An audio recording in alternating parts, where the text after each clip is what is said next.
नमस्कार, SPN9 news में आप सभी का स्वागत है।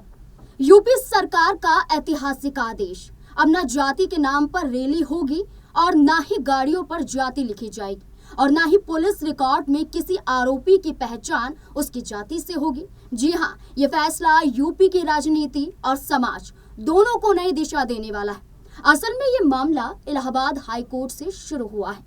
चलिए आइए अपने वरिष्ठ सहयोगी से विस्तार में जानते हैं कि आखिरकार पूरा मामला है क्या। धन्यवाद नाज़मीन। और वाकई में जात धर्म का जो मुद्दा है वो अपने आप में अगर देखा जाए तो उत्तर प्रदेश ही नहीं बल्कि पूरे देश में कहीं ना कहीं चर्चाओं का विषय बना रहता है। और इसके ऊपर जो पूरी इस समय चर्चा चल रही है उसको अगर हम देखें तो पता चलता है कि जस्टिस विनोद दिवाकर ने कहा कि पुलिस रिकॉर्ड और सरकारी फॉर्म में जाति लिखना पुरानी सोच है और आधुनिक भारत की एकता और सेकुलरिज्म के खिलाफ है। इसके बाद उत्तर प्रदेश सरकार ने बड़ा कदम उठाते हुए आदेश जारी किया कि अब राज्य में जाति के नाम पर कोई भी राजनीतिक रैली या जुलूस नहीं होगा।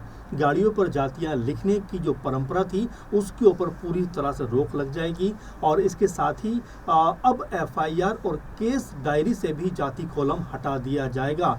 यूपी की राजनीति लंबे समय से जातिगत समीकरणों पर टिकी रही है। ऐसे में ये फैसला दलों की रणनीति बदल सकता है, यानी यूपी जैसे राज्य से जातिवाद की राजनीति खत्म करने की ओर ये बहुत बड़ा और ऐतिहासिक कदम माना जा रहा है। जैसे कि आपने समझा कि जाति के आधार पर कितना बड़ा खेल होता था, लेकिन अब जाति को महत्वता नहीं दी गई है बल्कि इंसानियत को देखा जाएगा, व्यक्ति को देखा जाएगा और उसके आधार पर ही फैसला होगा। चलिए अब रुख करते हैं यूपी की राजनीति की एक और बड़ी खबर की ओर, जहां समाजवादी पार्टी के कद्दावर नेता आजम खान लगभग 2 साल बाद जाकर जेल से बाहर आए हैं और बाहर आते ही अपनी चुप्पी तोड़ी है। 23 महीने सीतापुर जेल में बिताने के बाद आजम खान ने पहली बार मीडिया से बातचीत की।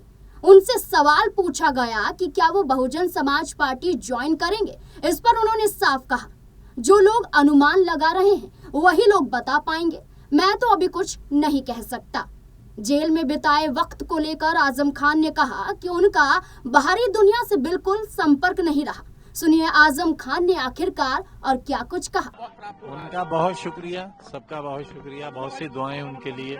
सर अभी बहुत सारी स्पेकुलेशन चल रहे थे कि BSP ज्वाइन करने के बाद तमाम स्पेकुलेशन चल रहे थे, इस पर क्या कहना चाहेंगे? देखिए ये तो वही लोग बताएंगे जो एक्सपेक्टेशन वो क्या कहा आपने, जो लोग अनुमान लगा रहे हैं वही लोग बता पाएंगे। मैं तो सर अभी अखिलेश यादव ने भी कहा क्योंकि जेल में किसी से मुलाकात नहीं होती थी, फोन करने की भी मुझे इजाजत नहीं थी, कोई राब्ता हो ही नहीं पाता था किसी से।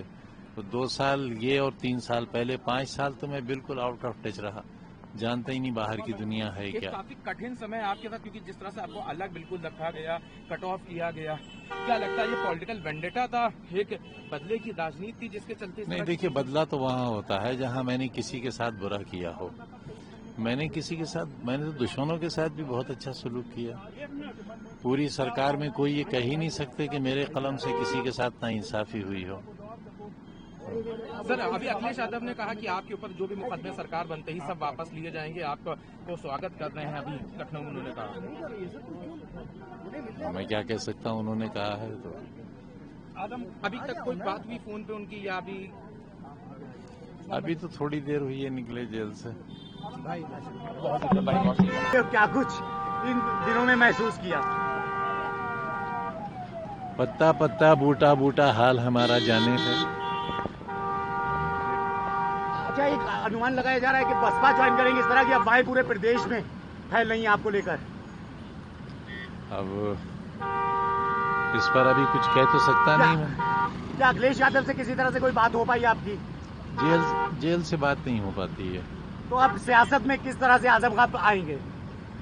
अभी तो इलाज करेंगे, अपना सेहत ठीक करेंगे, उसके बाद सोचेंगे क्या करना। सुना आपने। चलिए अब अपने वरिष्ठ सहयोगी से जानते हैं, क्या आजम खान विधानसभा चुनाव से पहले सच में कोई बड़ा कदम उठा सकते हैं? क्या बसपा में शामिल हो सकते हैं?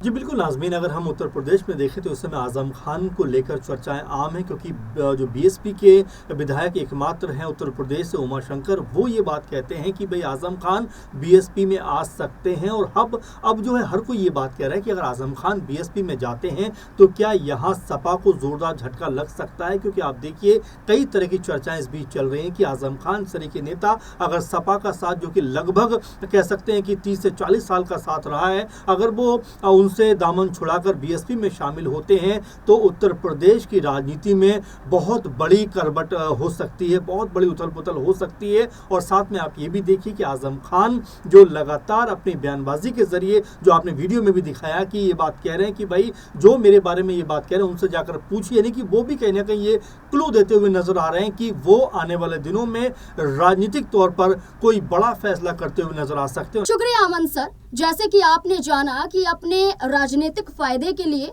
दल छोड़े भी जा सकते हैं और दूसरे दलों में शामिल भी हो सकते हैं। बहरहाल आपको बता दें कि आजम खान ने अखिलेश यादव के उस बयान पर भी प्रतिक्रिया दी जिसमें कहा गया था कि सरकार बनते ही आजम खान के सभी केस वापस ले लिए जाएंगे।